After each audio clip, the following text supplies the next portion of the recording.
जमाने जाहिलियत में अरबों को घोड़ों से बहुत ज्यादा लगाव था। वो घोड़ों को अपनी औलाद पर फजीलत देते थे। इस्लाम ने भी घोड़ों की अहमियत और अफादियत को तस्लीम करते हुए इसे पालने की तरगीब दी। घोड़ों की अहमियत का अंदाजा इस बात से लगाया जा सकता है कि कुरान मजीद में अल्लाह ताला ने घोड़ों की कसम खाई है। सूरह अल आदियात के शुरू में अल्लाह फरमाता है, कसम है उन घोड़ों की जो पुकारते मारते हुए दौड़ते हैं, फिर अपनी टापों से चिंगारियां जाड़ते हैं।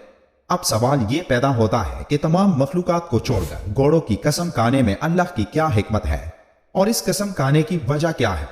अरबों की घोड़ों से मोहब्बत की वजह से ही कुरान मजीद में दुनिया की मोहब्बत की मिसाल इस तरह दी गई।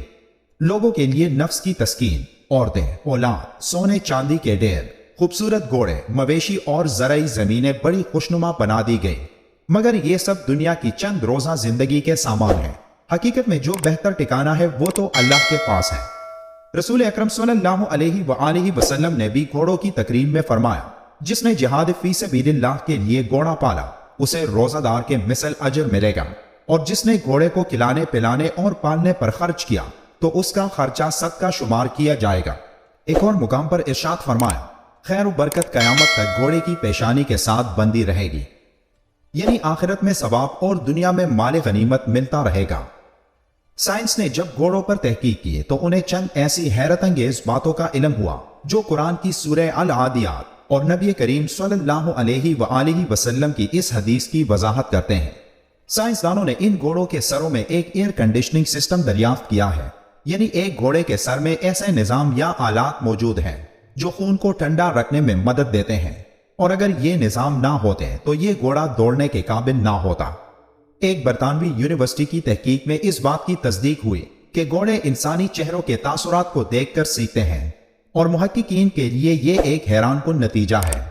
घोड़े इंसानों के चेहरों के तासुरात को अलग करते हैं, और यहाँ तक कि मुख्तलिफ स्टडीज ने भी ये साबित किया है कि घोड़े चेहरों को देखकर इंसानों से सीखते हैं। मुहक्किकीन का कहना है कि घोड़ों को मुमताज करने वाली सबसे अहम खसूसियत यह है कि वो अपने खून को गर्म किए बगैर बहुत लंबे फासले तक और बहुत तेजी से दौड़ते हैं, और अगर ये तरक्की याफ्ता कूलिंग सिस्टम ना होता तो घोड़ों के दिमाग के अहम हिस्से को नुकसान पहुंचता और ये फौरी तौर पर मर सकता था। शेख इब्ने आसिमैन रहमतुल्लाह अलैह ने फरमाया, इन आयात के जरिए खुदा की कसम उसकी अजमत और उसकी कुदरत और हिकमत के कमाल की दलील है, लिहाजा कसम उसकी तस्बीह और उसके दर्जात की बुलंदी की तरफ इशारा करती है, और इसमें खुदा की तारीफ भी शामिल है जैसा कि इसका तकाजा है इसकी अजमत का। खुदा उन अजीम चीजों की कसम खाता है जो उसकी कुदरत, अजमत और इल्म के कमालात पर दलालत करती है। गोया वो उस कसम में उस बात के सही होने का सबूत देता है कि उसने जो कसम खाई है तो उसकी अजमत के जरिए उसने वो कसम खाई। कुरान करीम के साइंसी मौजज़ात के उलूम में कहा गया है कि घोड़े सबसे अहम जराए में से हैं जिन्हें अल्लाह ताला ने तमाम उम्र इंसानियत की खिदमत के लिए इस्तेमाल किया है, और अल्लाह ताला ने इस मखलूक की ताजीम और इनको जानने के लिए एक पूरी सूरत सूरह अल आदियात नाज़िल फरमाई। एक तहकीक में यह बात भी सामने आई है कि बाज़ औकात घोड़े अपनी जबड़ों को बाएं और दाएं हरकत देकर अजीबोगरीब इजहार करते हैं जो कि हंसी की तरह होती है। जब आप अपने घोड़े को यह हरकत करते हुए पाएं तो जान लें कि ना सिर्फ वो आपके साथ हंस रहा है बल्कि अपने इर्द गिर्द की खुशबू को सूंघता है और उसे पहचानते हैं कि वो अच्छे हैं या बुरे। 2010 में होने वाली एक तहकीक में इंकिशाफ किया गया था कि घोड़े हमारी तवक्का से कहीं ज्यादा इंसानी जुबान को समझते हैं। जब आप अपने कुछ दोस्तों के सामने घोड़े का मजाक उड़ाएंगे तो वो समझेगा कि आप उसका मजाक उड़ा रहे हैं। इस सूरत में अल्लाह ने इंसान के नाशुक्रे होने, इंसान के हसद और लापरवाही का जिक्र फरमाया है, लेकिन इस सूरत की सबसे दिलचस्प बात यह है कि इसमें अल्लाह ने घोड़ों की कसम खाई है। जैसे कि इस सूरत के आगाज में ही अल्लाह कसम खाकर फरमाता है, उन घोड़ों की कसम जो हाँफते हुए दौड़ते हैं।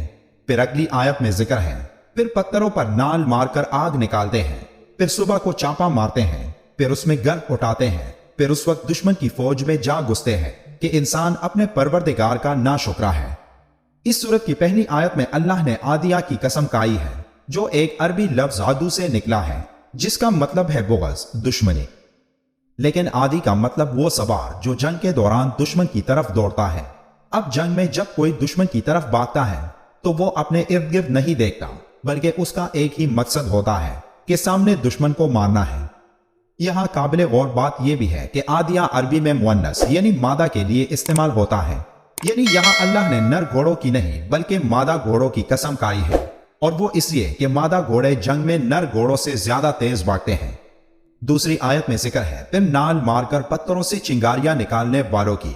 हजरत अब्दुल्ला बिन अब्बास रज़ियल्लाहु तआला अन्हु फरमाते हैं, इससे मुराद वो घोड़े हैं जो पथरीली जमीन पर चलते हैं तो उनके नालों की रगड़ से आग की चिंगारियां निकलती हैं। इससे मुराद वो दहशत और वलवला है जो जंग के दौरान दुश्मन पर हावी हो जाता था कि उस दहशत में जब दुश्मन एक गुसीले और हांफते घोड़े की पुश्त पर सवार को अपनी तरफ बढ़ते देखते तो उनके औसान खता हो जाते और वो वक्त से पहले ही हार मान लेते। इन आयात में घोड़े के हांफने का जिक्र किया गया है, यानी जब घोड़ा अपनी पूरी ताकत के साथ दौड़ता है और जल्दी तकता नहीं। और हदीस पाक का मफहूम है कि खैर और बरकत कयामत तक घोड़े की पेशानी के साथ बंदी रहेगी।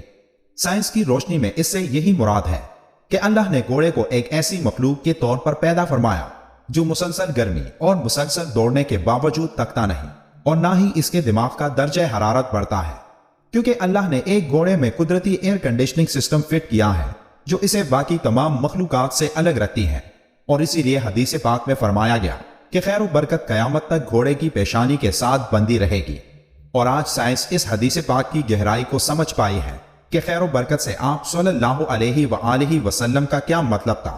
और ये सूरत इस बात की तरफ गवाही है कि अल्लाह ने घोड़ों को ये मर्तबा क्यों अता किया कि जब भी मुसलमानों ने जिहाद किया तो घोड़ों की पीठों पर बैठकर किया, क्योंकि घोड़े बाबरकत जानवर हैं जिनके साथ बाकी तमाम मखलूकात की तरह हुस्न सलूक से पेश आना चाहिए।